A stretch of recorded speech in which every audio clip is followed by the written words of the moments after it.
Hey guys, welcome back to my YouTube channel. मेरा नाम है अतुल शर्मा, सबका स्वागत करता हूं। तो आज की वीडियो जो आपकी है वो है आरआरबी पीओ के मॉक के एनालिसिस के बारे में। देखो, काफ़ी सारे लोग होंगे जिनके स्कोर अभी भी फंसे हुए होंगे 50 से 60 के बीच में, बहुत कोशिश कर रहे होंगे या 40 से 50 के बीच में, लेकिन वो इम्प्रूव नहीं कर पा रहे होंगे। उनका कारण ये होगा कि वो जो मॉक अटैम्प्ट करते हैं उसको एनालाइज अच्छे से नहीं करते हैं, उसका आंसर अच्छे से नहीं करते हैं। उससे क्या होता है कि उनको अपनी कमज़ोरी का भी पता ही नहीं लगती है और वो उस कमज़ोरी पे काम नहीं कर पाते हैं, इसलिए वो आगे नहीं बढ़ पाते हैं। ठीक है, ये मेरे एक फ्रेंड का मॉक है, उसको मैंने लिया है ताकि मैं उसको एनालाइज़ करूँ आपके सामने और देखूँ कि कैसे एनालाइज़ करना है मॉक को और कैसे अपनी कमियां निकालनी है और कैसे आगे बढ़ना है। ठीक है, सबसे पहले सपोज करते हैं ये वाला मॉक हमने खोल लिया। ठीक है, अब देखते हैं यहाँ पे, जैसे मैं क्वांट की बात करूँगा मेजरली। ठीक है, कि क्वांट में क्या क्या कमियाँ रह जाती हैं और किन कैसे आप उनको ठीक कर सकते हो। जैसे सपोज करते हैं, पहले सवाल से देखना शुरू करते हैं। ठीक है, ये अर्थमेटिक अटैम्प्ट की हुई है इन्होंने। आप देखोगे इसमें सवाल बहुत इजी से था, गलत कर दिया, टाइम लिया काफ़ी, फिर भी गलत कर दिया। ठीक है, अब एक चीज़ मैं आपको समझाता हूँ। सबसे बड़ी चीज़ यहाँ सीखने को मिलती है कि अगर आप किसी भी क्वेश्चन में टाइम ले रहे हैं ना, तो वो गलत करने का मतलब ही नहीं बनता है। अगर वहाँ आप इतना टाइम ले रहे हैं कि 40-50 सेकंड आपके हो गए हैं और फिर भी आप उसको गलत कर दें हैं, दैट मीन्स आप गड़बड़ है। ठीक है, तो ये क्वेश्चन तो मतलब बेफालतू का इन्होंने फेंक दिया कि भाई कर दो जो करना है। हो सकता है गलती से गलत हो गया हो, चलो आगे बढ़ते हैं इन सब चीज़ों को छोड़कर। कि हाँ, अब देखिए, ये अपने पास डी आई थी, डी आई में उन्होंने 81 सेकंड लगाए। अब ये जो डी आई आपको दिख रही है, एवरेज नंबर ऑफ आइटम दिए हुए हैं, ए और बी का रेशो दिया हुआ है। ठीक है, बहुत सारे लोग इसमें एक चीज़ समझेंगे कि मोस्टली मैं हमेशा कहता हूँ कि आप डेटा कैलकुलेट कर लो पहले। अगर आपने डेटा कैलकुलेट किया, दैट मीन्स आपके 1-1.5 मिनट 2 मिनट लग गए। मतलब यहाँ पे आपके क्वेश्चन में 2 मिनट लग गए। उसके बाद क्वेश्चन बड़ा नहीं था, इजीली 5 सेकंड 10 सेकंड में सॉल्व हो सकता था। इसके बाद जितने भी क्वेश्चन आने चाहिए वो आपके 15 से 20 सेकंड में हो जाना चाहिए या उससे पहले हो जाना चाहिए। ठीक है, अब अगर आप देखिए, भाई ने क्वेश्चन छोड़ दिया, अगला डी आई का हो सकता है नहीं बनाओ। ठीक है, लेकिन अगर कोई क्वेश्चन छोड़ना है, एक चीज़ समझे, अगर कोई क्वेश्चन छोड़ना है तो आप 40 सेकंड लगा के छोड़ रहे हैं, गड़बड़ है। ये क्वेश्चन तो पहले 15-20 सेकंड में अटैम्प्ट कर चुके हो गए आप, आपको पता लग गया हो कि बन रहा है कि नहीं बन रहा, उसको छोड़ के आगे बढ़ो अगर नहीं बन रहा है तो। और अगर नहीं बन रहा या बन रहा है तो बनाओ उसको उसी टाइम पे। ठीक है, तो ये गड़बड़ है कि अगर आप एक क्वेश्चन आपसे नहीं बन रहा, आपको पता लग गया हाँ गलती हो रही है, एरर हो रहा है, तो ये दोबारा बनाओगे तो बन जाएगा। ठीक है, वो एक्सट्रीम केस है कि आपने 3-4 बार ट्राई किया और सेम गलती करे और नहीं बन पा रहा है, आपको पता है कि आप बना लोगे पर फिर भी नहीं बन पा रहा है, वो एक्सट्रीम केस है। लेकिन अगर आपने एक बार बनाया, आपको पता लग गया कि नहीं बन रहा है, तो आप आगे बढ़ो। अगर आपने एक बार बनाया और आपको लग गया कि गलत हो गया, तो आप दोबारा बना लो, फिर भी इतने टाइम में बन जाना चाहिए। अगर आपने 40 सेकंड लगाए तो आपका क्वेश्चन बन जाना चाहिए, बात इतनी सी है।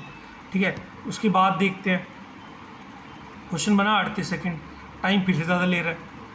मैंने कहा अगर आप पहले ही इसमें 2 मिनट ले चुके हो सवाल में, तो आप आगे आधा मिनट 40 सेकंड नहीं ले सकते हो किसी क्वेश्चन में। डी आई में ऐसा समझने वाली बात होती है आपको। ठीक है, उसके बाद फिर चलो, ये क्वेश्चन थोड़ा लेंथी भी था तो ले लिया इसमें इतना टाइम।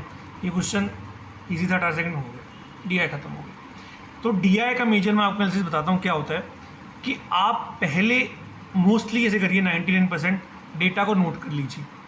ठीक है, अगर आप डेटा नोट कर लेते हो, एक पॉजिटिव साइड पे आ जाते हो, आपको पता होता है कि सारा आपका डेटा हाथ में है, आपको सिर्फ क्वेश्चन वहाँ से देखना है और डेटा आपकी कॉपी पे है, सिंप्लीफाइड डेटा है वो, उसको आप जल्दी यूज़ कर सकते हो, उसको आप जल्दी यूटिलाइज़ कर सकते हो क्वेश्चन सॉल्व करने के लिए, ताकि आप जल्दी जल्दी अटैम्प्ट कर सको। ठीक है जी, ये बात क्लियर हो गई। अब उसके बाद जब आप पहले टाइम लगा देते हो, उसका जितने भी क्वेश्चन है, 5 क्वेश्चन, आप ट्राई करिए 5 के 5 कन्वर्ट करने के लिए। ठीक है, और उसके बाद सेकेंडरी चीज़ ये मैं हमेशा कहता हूँ कि पेपर को अटेम्प्ट करने का एक तरीका होता है क्या, पहले आप क्या कहते हैं, मिसलेनियस को अटेम्प्ट करिए, आप पहले सिंप्लीफिकेशन अटेम्प्ट करिए, उसके बाद आप क्वाड्रेटिक अटेम्प्ट करिए, उसके बाद आप नंबर सीरीज अटेम्प्ट करिए, उसके बाद लास्ट में आप जाकर फिर अटेम्प्ट करिए अपने क्या कहते हैं डी आई। फिर केसलेट है तो केसलेट अगर लास्ट में, फिर आप कर सकते हो अर्थमेटिक। ठीक है, केसलेट के बारे में एक चीज़ बताना चाहूँगा, केसलेट बहुत सारे लोग गड़बड़ करते हैं। केसलेट को आप, जिनको लगता है कि वो कॉन्फिडेंट नहीं है, वो गड़बड़ करते हैं, मैं भी गड़बड़ करता हूँ केसलेट में, तो वो केसलेट को स्किप कर सकते हैं, वो अर्थमेटिक पहले अटेम्प्ट कर सकते हैं, केसलेट को लास्ट में रख सकते हैं। ठीक है, ये 99% लोगों के लिए ये चीज़ होनी चाहिए, केसलेट लास्ट में, अर्थमेटिक थोड़ा पहले। पर लोग अर्थमेटिक से इतना डरते हैं कि भैया अर्थमेटिक तो बाद में ही करेंगे, अर्थमेटिक तो मुश्किल होती है। देखो, वो आपका डर है और उसको आपको ही ठीक करना है कि अर्थमेटिक कैसे पहले अटेम्प्ट की जाए। आप उन 10-12 सवाल में से 5 सवाल तो ढूंढ लो एटलीस्ट जो ईजी होंगे, जिनको आप कर सकते हो। तो अर्थमेटिक पहले की जा सकती है, ऐसा नहीं कि अर्थमेटिक लास्ट में ही कर सकते हो आप। ठीक है, ये आपकी बात हो गई DI की। अब देखते हैं, ऐसे क्वेश्चन कर दिया, ठीक है 25 सेकंड, ठीक है कोई दिक्कत नहीं है। 56 सेकंड लग गए जी क्वेश्चन सॉल्व करने में। ठीक है, अब आपको पता है इसमें 56 सेकंड लग गए, बेशक टॉपर को 47 सेकंड लगे हो, आपको 56 सेकंड लगे। आपने पता लगाना है कि इस क्वेश्चन में 1 मिनट लगा है अर्थमेटिक में। मैं अर्थमेटिक के एवरेज क्वेश्चन की टाइमिंग मानता हूँ 30 से 45 सेकंड के बीच में। अगर आपको ज़्यादा टाइम लग रहा है, किसी क्वेश्चन में टाइम लगता है, लेकिन अगर ज़्यादा टाइम लग रहा है आपको, तो इट मीन्स आप कहीं ना कहीं गड़बड़ कर रहे हो। ठीक है, तो अगर इस क्वेश्चन में आपको 56 सेकंड लगे हैं, आपने क्या करना है, इस क्वेश्चन को दोबारा से देखना है, इसमें आपको पता लगाना है कि आपने क्या गड़बड़ करी है और उसका एक तरीका निकालना है सही करने का। जैसे इस क्वेश्चन करने का तरीका क्या था, बोला एक टैंक में 1640 लीटर सिरप है, तो क्या करते थे, याद करो 25% निकाल दिया तो 4 में से 3 बच गया, और कितना एक बार और किया तो 4 में से 3, तो 16 लीटर अगर सिरप होगा तो पानी आप कितना बचा होगा सिरप, 9।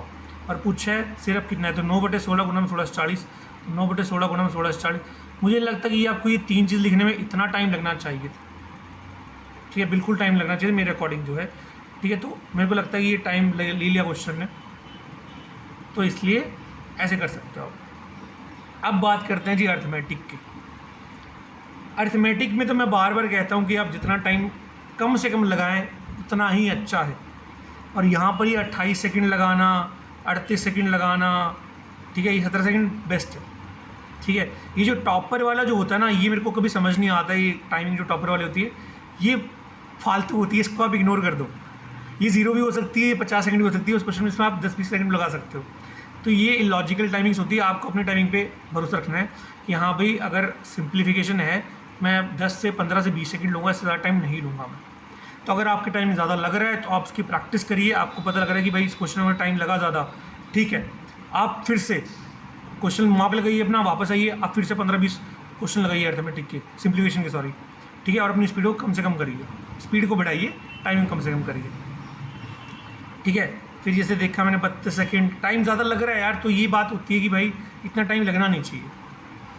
अब फिर से वही बात DI आती है, डेटा नोट करा, 3 मिनट लगा दिए भाई साहब ने पहला क्वेश्चन करने में, बहुत टाइम कंज्यूम कर लिया। तो इसका मतलब आप अब ये समझने वाली बात है कि या तो इनका ये लाइन ग्राफ वाला डेटा एनालाइज करने में थोड़ा ही वीक है, ठीक है, या एक क्वेश्चन में टाइम लगा दिया इन्होंने, क्योंकि क्वेश्चन बहुत बड़ा नहीं था। क्वेश्चन में दो चीज़ों का ऐड करके उनका 2 से डिवाइड ही करना था उनको बस। तो यहाँ पर बात ये होती है कि या तो लाइन ग्राफ पढ़ने में उनको बहुत दिक्कत हो रही है कि भाई ये डेटा कैसे नोट करूँ, 700 के ऊपर है ये हो। तो मेरा तरीका ये था कि आप देखो कितने कितने गैप है, 300-400 के बीच में 4 लाइन है यहाँ पे, और 5 लाइन है, मतलब 5 ब्लॉक है, और 5 ब्लॉक का मतलब हर ब्लॉक 20 को रिप्रेजेंट करेगा डिफरेंस। जैसे पहला वाला रेड हो जाएगा 720, नीचे वाला येलो हो जाएगा 640, ऐसे करते करते मैं करता था। ठीक है, तो आप भी ऐसे करते हो, ठीक है, मोस्टली ऐसे ही करते हैं और कोई तरीका ही नहीं होता इसका, लेकिन इतना टाइम नहीं लगना चाहिए। ठीक है, क्योंकि अगर क्वेश्चन में इतना टाइम लग रहा है, उसके बाद आप फिर देख रहे हो टाइम लग रहा है, चलो ये क्वेश्चन लेंथी है, थोड़ा दिख रहा है तो टाइम लग सकता है, ये क्वेश्चन ईजी लग रहा है जल्दी हो जाएगा। ऐसे करते करते गलत नहीं करना, सबसे पहले गलत नहीं करना है। मैथ्स में अगर गलत कर रहे हो आप तो गड़बड़ कर रहे हो। ठीक है, चलो भाई ख़त्म, दोनों DI कर ली भाई साहब ने, ख़त्म। अब देखो, मैं बार बार वही चीज़ समझा रहा हूँ आपको, आपने इस क्वेश्चन में 65 सेकंड लगाए, आपको अगर पढ़ के लग गया पहली बार में कि क्वेश्चन आपसे नहीं बनने वाला है, तो आपने क्यों ट्राई किया, है ना, आपने क्यों ट्राई किया, क्योंकि आपको पता लग गया था कि नहीं बनने वाला है, फिर आपने क्यों ट्राई किया। आपको यही चीज़ समझनी है एग्जाम में कि आपको कौन सा क्वेश्चन ट्राई करना है, कौन सा क्वेश्चन नहीं ट्राई करना है। अगर आप क्वेश्चन ट्राई करते हो और आप फिर से नहीं बनता है, आप वहाँ हिट एंड ट्रायल करने नहीं बैठे हो यार, आप वहाँ पे एग्जैक्ट श्योर होकर बैठो कि हाँ ये क्वेश्चन बनेगा तो मैं कर लेता हूँ, अगर नहीं बनेगा छोड़ के आगे बढ़ो। और भी ऐसे क्वेश्चन है जो आप बना सकते हो, आप उनको छोड़कर इन पर टाइम वेस्ट कर रहे हो और टाइम खराब हो जा रहा है सारा। ठीक है, तो इस चीज़ को समझे कि जो क्वेश्चन आपको लग रहा नहीं बनेगा उसको छोड़ दो, वहीं पे तुरंत छोड़ दो, आगे बढ़ो। ठीक है, सो सीखो इस क्वेश्चन से। चलो ठीक है, क्वेश्चन अटेम्प्ट किया सही टाइम में, कोई दिक्कत नहीं है। फिर से वही चीज़, मेरे कहने का मतलब ये कि पहले वो क्वेश्चन बनाओ जो बहुत ईजी हैं, जो बहुत ईजिली बन सकते हैं। अभी मैं आपको दिखाऊंगा ऐसा क्वेश्चन छोड़ा होगा जो बहुत ईजी होगा। ठीक है, चलो ये मान लो ये क्वेश्चन वैसे ईजी था, बट ठीक है चलो कोई ना, स्किप कर देते हैं। ठीक है, हो गया क्वेश्चन, 36 सेकंड ईजी है। अब ये वाले क्वेश्चन काफ़ी ईजी होते हैं, काफ़ी ईजी होते हैं। नहीं बनाया कोई दिक्कत नहीं, नहीं बनाया।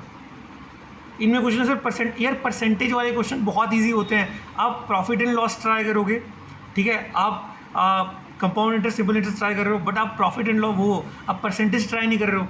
इलॉजिकल चीज़ें हैं। ये समझो कि एक डिफ़िकल्टी लेवल होता है पेपर में। हो सकता है कि कई बार प्रॉफिट एंड लॉस का क्वेश्चन ईजी हो, बट जनरल चीज़ें परसेंटेज क्वेश्चन बहुत ईजी होता है as compare to those question. ठीक है, ठीक है। मिसिंग नंबर है ये तो बना ही लेंगे, 5 आप बना ली होगी आपने। इसमें भी टाइमिंग का थोड़ा देखें। इसमें बार बार कहता हूँ एक चीज़ समझें कि अगर आपको लग रहा है कि आप पहली बार एक बार देखिए 5-7 सेकंड 10 सेकंड 12 सेकंड ले, अगर आपसे बनता है तो ठीक है, वरना आप छुड़कर आगे बढ़ें। ये नहीं कि 1 मिनट लगेगा बनाने में, 1 मिनट में बना रहा हूँ तो भाई बन तो जाएगा, 1 नंबर हो जाएगा। नहीं, अगर आपसे 10-15 सेकंड में पैटर्न समझ में आ रहा है तो बनाएं, वरना अदरवाइज को छोड़कर आगे बढ़े। देखिए जी, सबसे इजी क्वेश्चन पेपर का स्किप किया हुआ है, सबसे इजी क्वेश्चन पेपर का स्किप किया है। मैं बार बार ये बोल रहा हूँ कि आप क्वेश्चंस को पढ़ें, एटलीस्ट आप सारे क्वेश्चंस को पढ़ें। अगर आप पढ़ेंगे नहीं आप सारे क्वेश्चंस को तो आप प्रॉब्लम में आ जाएंगे, डेफिनेट सी बात है। तो एटलीस्ट आप सारे क्वेश्चंस पढ़ें, वो बहुत ज़रूरी है। ठीक है, ये क्वेश्चन बहुत ईजी था, ईजिली बन सकता था, बट भाई परसेंटेज एंड रेशियो क्वेश्चन बहुत ईजी होते हैं, उनको ज़रूर बनाने की कोशिश करें एज़ कम्पेयर टू बाकी सारे क्वेश्चन। ठीक है जी, तो ये फिर आपकी आगे DI ये बना ली है। इसमें मैं क्या बोलूँ, बना लिए तो ठीक है, ईजी है। तो क्वेश्चन गड़बड़ किया और मैं बात करते हैं कुछ। कहाँ तक पहुँच गए हम, 75 तक पहुँच गए हैं। अब देखिए वही चीज़, 41 क्वेश्चन फिर छोड़ा हुआ है। आपको दिखा अब आपने देखा होगा कि आपने क्वेश्चन नहीं अटैम्प्ट किया, आप वापस आओगे, आप इस को समझोगे, इस क्वेश्चन को, इसको अटैम्प्ट करोगे दोबारा आके, और ऐसे 50 क्वेश्चन और करो। ठीक है, इस क्वेश्चन को अटैम्प्ट करो और ऐसे 50 क्वेश्चन और करो। मैं गारंटी दे सकता हूँ आप अगली बार क्वेश्चन कर दोगे। ठीक है, ये क्वेश्चन देखो, अब ये भी कितना ईजी क्वेश्चन है। अब मैं बताऊँ क्या हुआ इसके साथ पेपर में, आपको पूरी कहानी बताता हूँ। इन्होंने क्या करा, इन्होंने सारे क्वेश्चन ट्राई कर लिए।